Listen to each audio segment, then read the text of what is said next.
10 مليون دولار كاش خالصة الضرائب لأي حد عنده معلومة تساعد في حل اللغز. ده نص الإعلان اللي نزله واحد من أكبر متاحف العالم في الجرايد الرسمية في أمريكا، وفضل يتكرر وينزل لحد 2017. وعلشان تفهم القصة خليني أحكي لك الحكاية. الحكاية بتبدأ الساعة 12 بالليل في ليلة من ليالي شهر مارس في متحف إيزابيلا ستيوارت بوسطن. كانت الدنيا هادية والناس نايمة، وفجأة ضرب جرس الإنذار بتاع المتحف. أمن المتحف نطوا من أماكنهم بسرعة وراحوا يجروا يفتشوا المتحف ويشوفوا فيه إيه. الاتنين الأمن لفوا المتحف كله وبصوا يمين وشمال ومش لاقيين أي حاجة غريبة. كل اللوحات في أماكنها، كل التحف موجودة. على ما الأمن خلصوا تفتيش ورجعوا أماكنهم تاني، لقوا الشرطة وصلت للمتحف على الساعة 1 بالليل تقريبا. 2 من الشرطة دخلوا عليهم المتحف وقالوا لهم إحنا جايين نتأكد إن كل شيء تمام علشان الإنذار اللي ضرب في المتحف من شوية. الأمن استغربوا وما كانوش عارفين يقرروا يدخلوا الشرطة ولا لأ، بس التوتر والخوف ولبس الشرطة خلاهم يسمحوا للشرطة يدخلوا المتحف. الشرطة دخلوا المتحف مع الأمن ووصلوا لمكتب الأمن الرئيسي، وفجأة وبدون سابق إنذار واحد من الشرطة بص في وش واحد من الأمن وقال له أنت حرامي.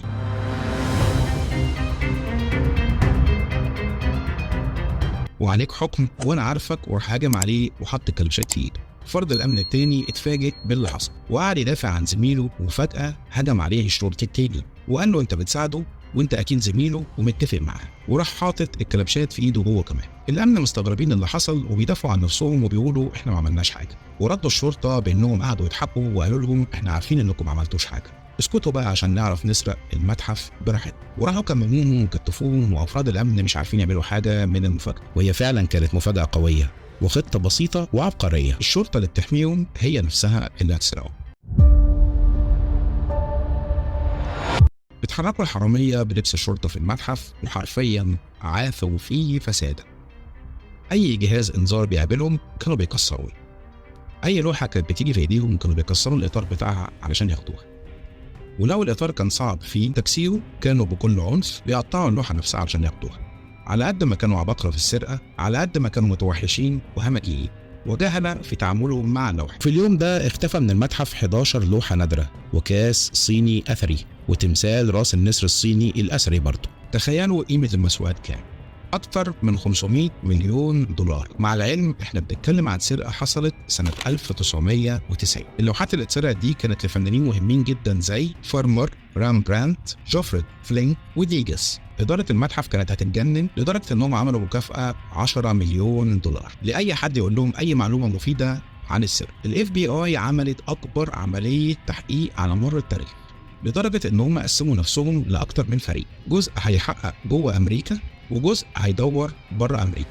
في فريق راح اليابان، وفريق راح اسكتلندا، وفريق راح فرنسا، وفريق مهمته يحقق مع مديرين المتاحف في العالم كله، وفريق يحقق مع تجار التحف في كل حته في العالم. ال FBI في الاول كان شاكك ان اللي ورا السرقه دي منظمه اجراميه كبيره في بريطانيا، لكن بعد ما فكروا شويه اكتشفوا ان في لوحات ما اتسرقتش، مع انها كانت اغلى واقيم بكتير جدا من اللوحات اللي اتسرقت.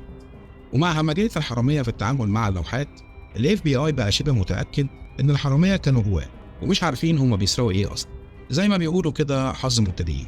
المهم التحقيقات فضلت شغاله كل يوم وكل ساعه وفي كل مكان، وللاسف بلا اي نتيجه. 10 سنين بحالهم ال FBI بيدور لحد سنه 2000. في الوقت ده اتسربت معلومه ان في لوحه من المسروقات اتعرضت في مزاد سري واتباعت. طب مين اللي باعها؟ طب مين اللي اشتراها؟ مفيش. ال FBI معرفش يوصل لأي معلومة مؤكدة. شيء مريب وغريب جدا. مفيش أي طرف خيط يوصل بأي معلومة بخصوص اللي حصل.